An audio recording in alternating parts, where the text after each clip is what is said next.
Hi guys. Today I will be reading mm, the story called The Little Prince. So the reason that I'm here is because Margarita, also known as Mr. Wallsit, she's a bit sick. So today I will be reading the story. Chapters 1 to 5 from The Little Prince. I hope you all enjoy this today's live stream. So, let's begin, shall we?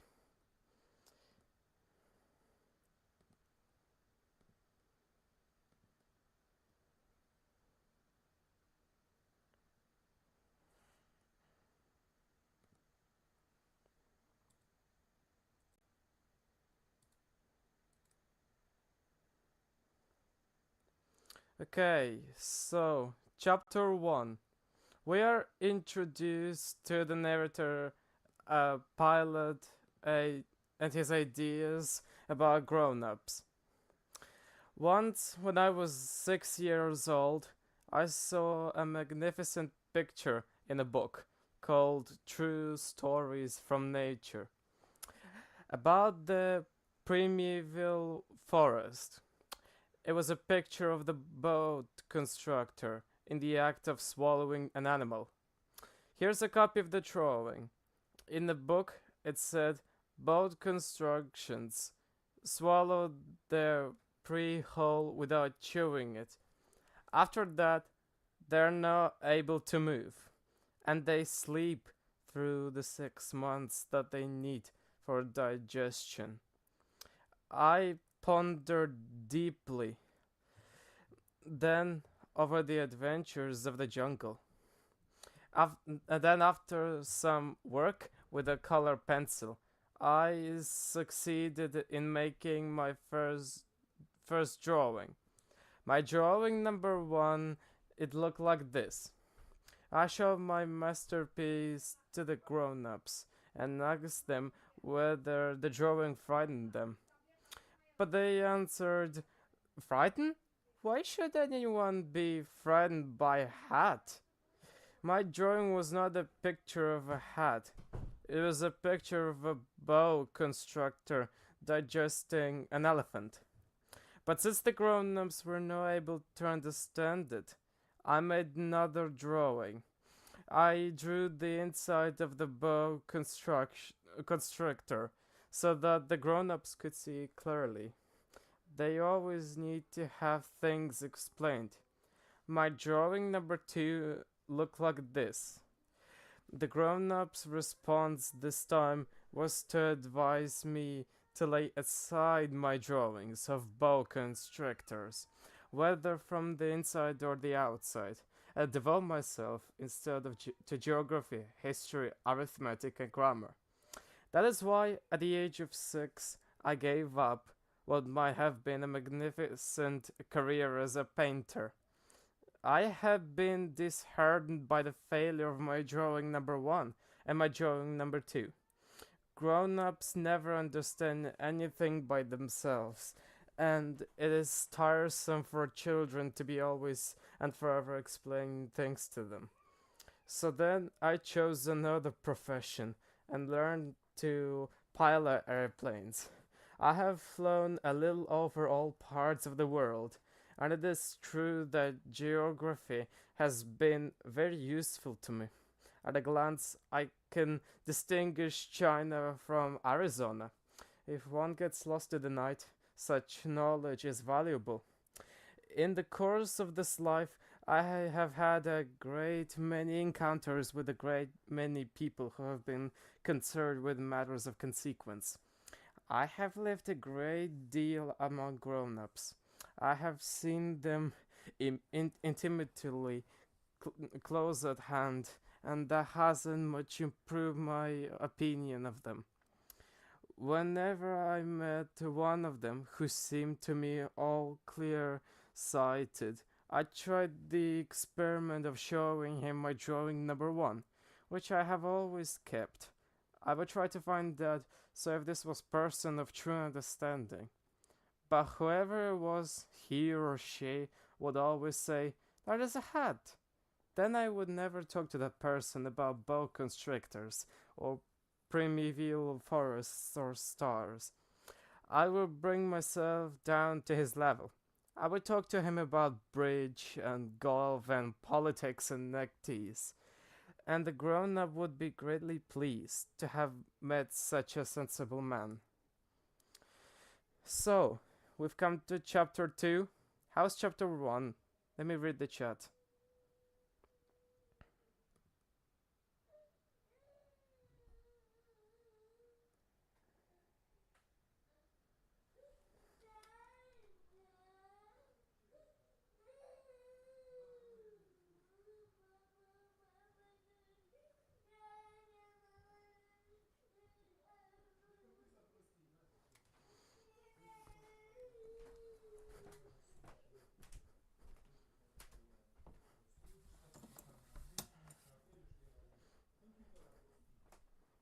So, I guess no one is here yet. But that's okay. I'll just keep reading. I hope. So, chapter 2. The narrator crashes in the desert and makes the acquaintance of the little prince. So I lived my life alone, without anyone that I could really talk to, until I had an accident with my plane in the desert of Sahara 6 years ago. Something was broken in my engine, and as I had with me neither a mechanic nor any passengers, I set myself to attempt the difficult repairs all alone. It was a question of life or death for me. I had scarcely enough drinking water to last a week.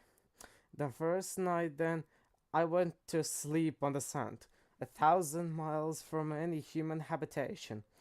I was more isolated than a shipwrecked sailor on a raft in the middle of the ocean. Thus, you can imagine my amazement at sunrise when I was awakened by an odd little voice. It said, "If you please, draw me a sheep." What? Draw me a sheep? I jumped to my feet, completely thunderstruck. I blinked my eyes hard. I looked carefully all around me, and I saw a most extraordinary small person who stood there examining me with great seriousness. Here you may see the best portrait that later I was able to make of him, but my drawing is certainly very much less charming than its model. That, however, is not my fault. The grown ups discouraged me in my painter's career when I was 6 years old, and I never learned to draw anything except bows from the outside and bows from the inside. Now I stared at this sudden apparition with my eyes fairly starting out of my head in astonishment. Remember, I had crashed in the desert 1,000 miles from any inhabited region, and yet my little man seemed neither to be straying uncertainly among the sands, nor to be fainting from fatigue or hunger or thirst or fear. Nothing about him gave any suggestion of a child lost in the middle of the desert, 1,000 miles from any human habitation. When at last I was able to speak, I said to him, "But what are you doing here?" And in answer, he repeated very slowly, as if he were speaking of a matter of great consequence, "If you please, draw me a sheep." When the mystery is too overpowering, one dare not disobey. Absurd as it might seem to me, 1,000 miles from any human habitation, and in danger of death, I took out of my pocket a sheet of paper and my fountain pen. But then I remembered how my studies had been concentrated on geography, history, arithmetic, and grammar, and I told the little chap, a little crossly though, that I didn't know how to draw. He answered me, "That doesn't matter, draw me a sheep." But I had never drawn a sheep, so I drew for him one of the two pictures I had drawn so often. It was the bow constrictor from the outside, and I was astounded to hear the little fellow agree with it. No, no, no, I don't want an elephant inside the boa constrictor. A boa constrictor is a very dangerous creature, and an elephant is very cumbersome. Where I live, everything is very small. What I need is a sheep. Draw me a sheep. So then I made a drawing. He looked at it carefully. Then he said, no, this sheep is already very sickly. Make me another. So I made another drawing. My friend smiled gently and indulgently.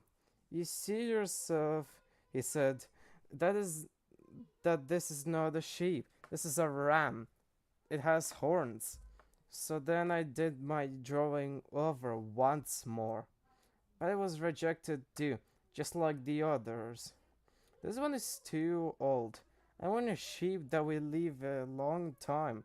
By this time, my patience was exhausted because I was in a hurry to start taking my engine apart. So I tossed off this drawing and I threw out an explanation with it. It's not in the box. The sheep you asked for is inside. I was very surprised to see a light break over the face of my young judge. That is exactly the way I wanted it. Do you think that this sheep will have to have a great deal of grass? Why? Because where I live, everything is very small.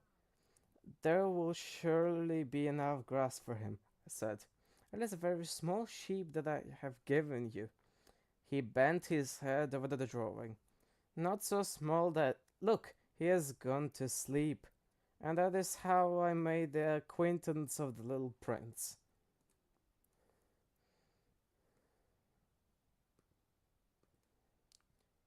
Okay, let me just read the chat for a second.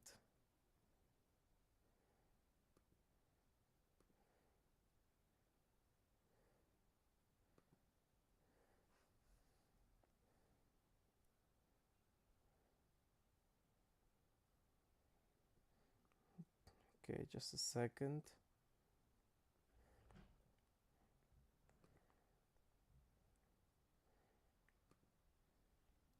No one's here yet again, but I don't care if anyone is here or not.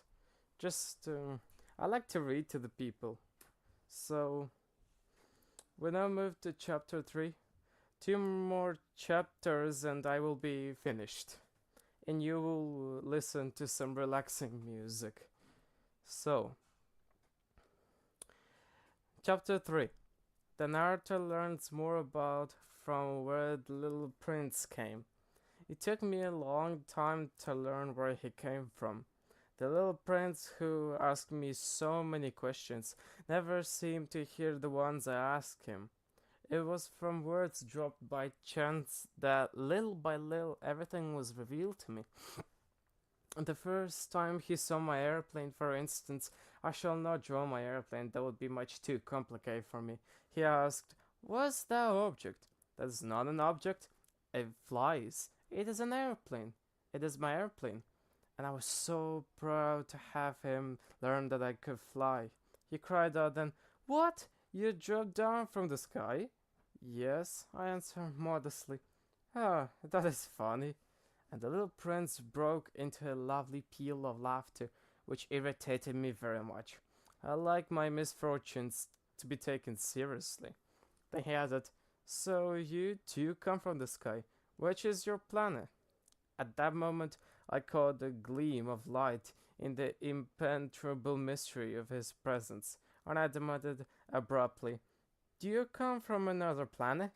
But he didn't reply. He tossed his head gently without taking his eyes from my plane. It is true that on that you can't have come from very far away. And he sank into a reverie which lasted a long time. Then, taking my sheep out of his pocket, he buried himself in the contemplation of his treasure. You can imagine how my curiosity was aroused by this half confidence about the other planets. I made a great effort, therefore, to find out more on this subject. My little man, where do you come from? Where is this where I live of which you speak? Where do you want to take your sheep. After reflective silence, he answered, "The thing that is so good about the box you have given me is that at night he can use it as his house." "That is so. And if you are good, I will give you a string too, so that you can tie him during the day." And I posted to tie him too. But the little prince seemed shocked by this offer. "Tie him? What a queer idea!" "But if you don't tie him," I said, "he will wander off somewhere and get lost." My friend broke into another peal of laughter. "But where do you think he would go?" "Anywhere, straight ahead of him." Then the little prince said, earnestly, "That doesn't matter. Where I live, everything is so small." And with perhaps a hint of sadness, he added, "Straight ahead of him. Nobody can go very far."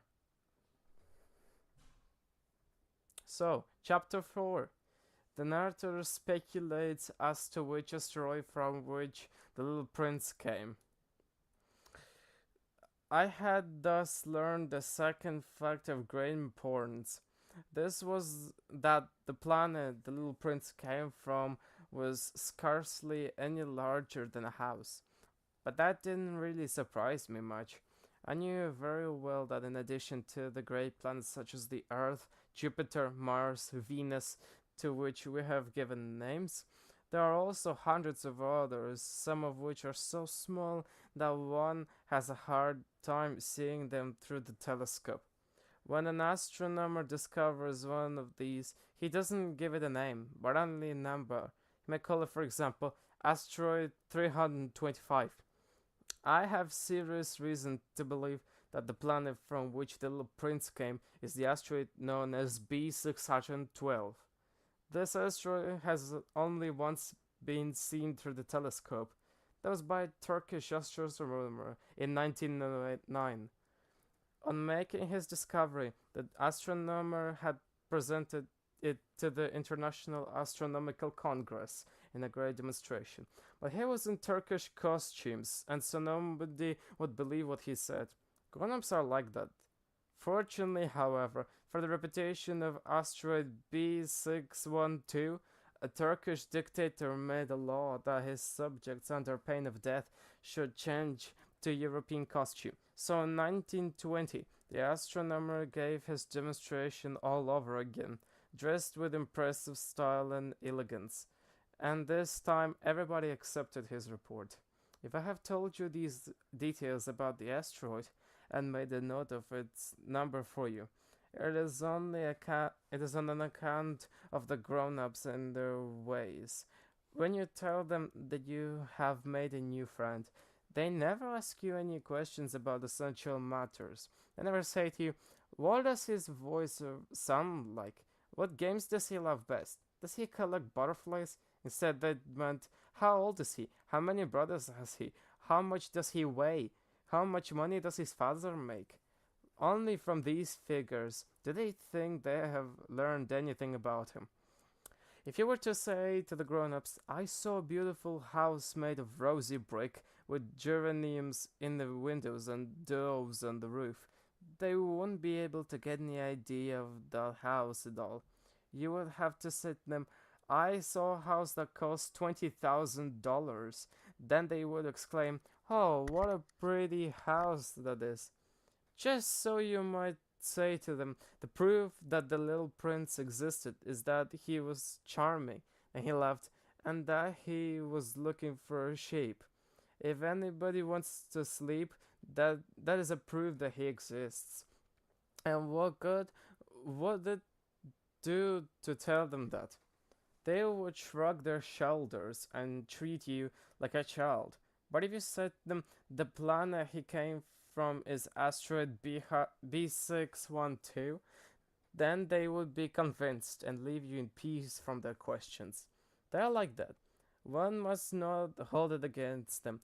Children should always show great forbearance toward grown-up people.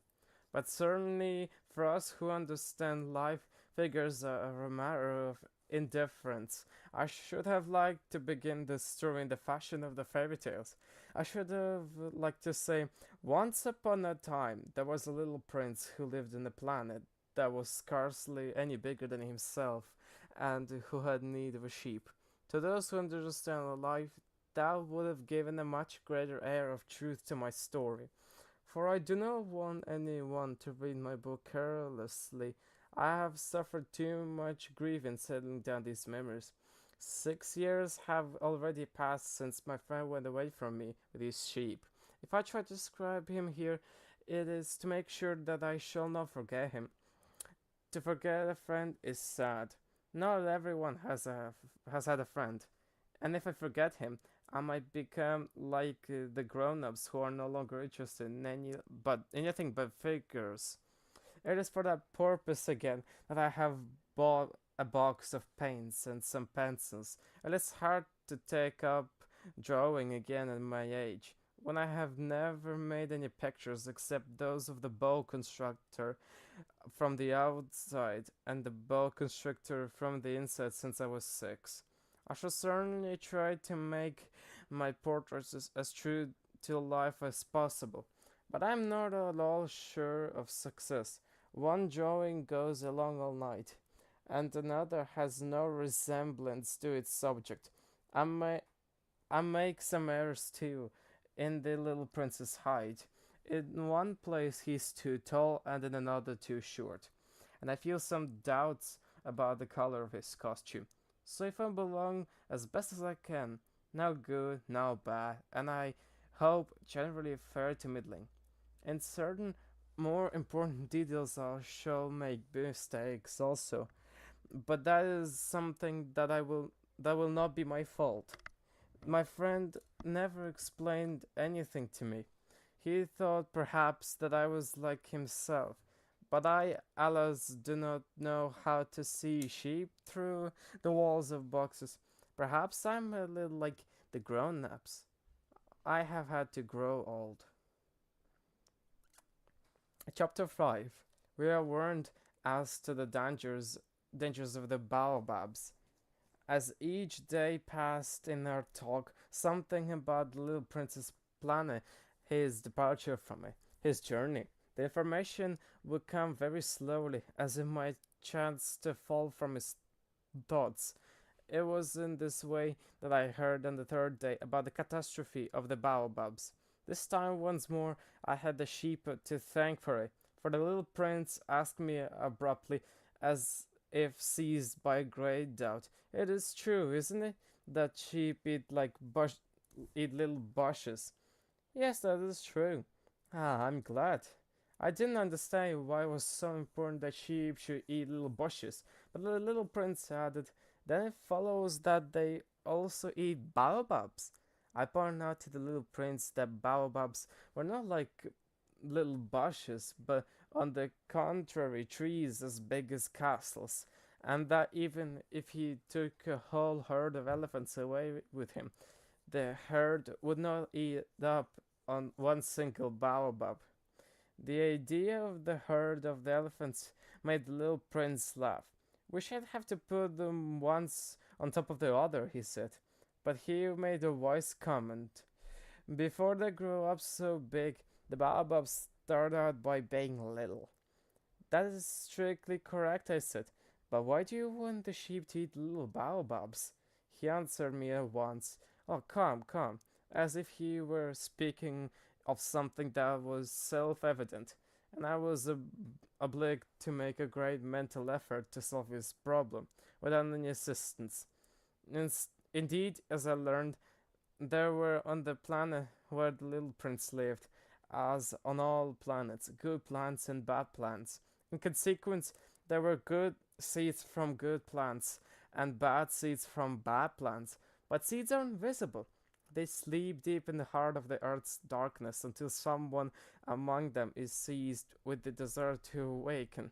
Then this little seed will stretch itself and begin, timidly at first, to push a charming little sprig inoffensively upward toward the sun.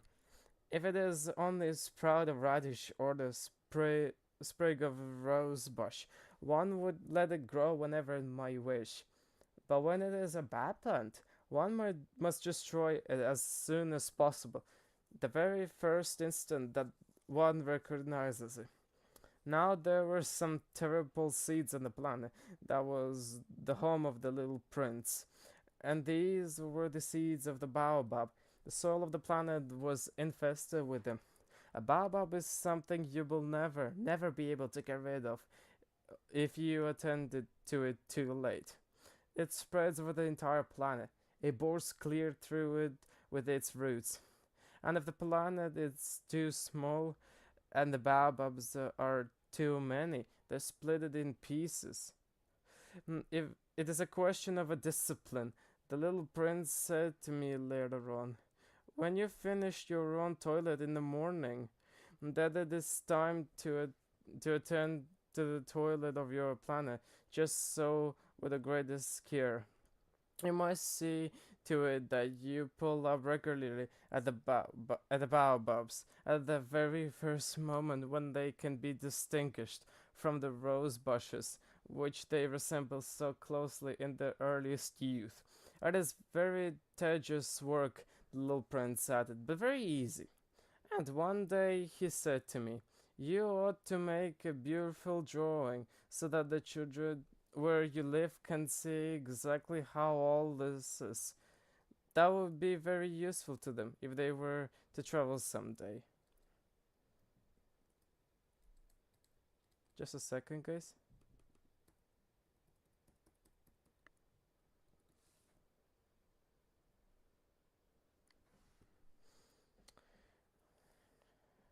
Okay, let me just.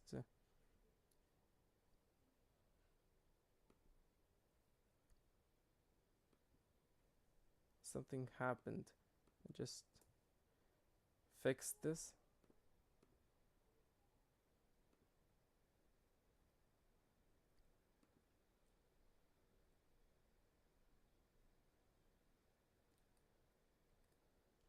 Yeah, I fixed it. Yeah, sorry, guys. Sorry, guys. Hello. Hello, welcome to the stream, Rosie Hero 238. Yeah, we're reading The Little Prince. I hope you enjoy. Okay, so where do we left off? Sometimes he added, there is no harm in putting off a piece of work until another day. But when it is a matter of baobabs, that always means a catastrophe. I knew a planet that was inhabited by a lazy man. Mm, he neglected three little bushes. So, as the little prince described to me, I have made a drawing of the planet. I do not much like to take the tone of a moralist, but the danger of the baobabs is so little understood, and such considerable risks would be would be run by anyone who might get lost on an asteroid that for once I'm breaking through my reserve. Children, I say plainly, watch out for the baobabs. My friends like myself have been skirting this danger for a long time without ever knowing it, and so it is for them that they have worked so hard over the. Let me see. Sorry, guys. And so it is for them that I have worked so hard over this drawing. The lesson which I pass on by this means is worth all the trouble it has cost me. Perhaps you will ask me, why are there no other drawing in this book as magnificent and and impressive as this drawing of the baobabs? The reply is simple. I have tried, but with the others I have not been successful. When I made the drawing of the baobabs, I was carried beyond myself by the inspiring force of the urgent necessity. So, I've written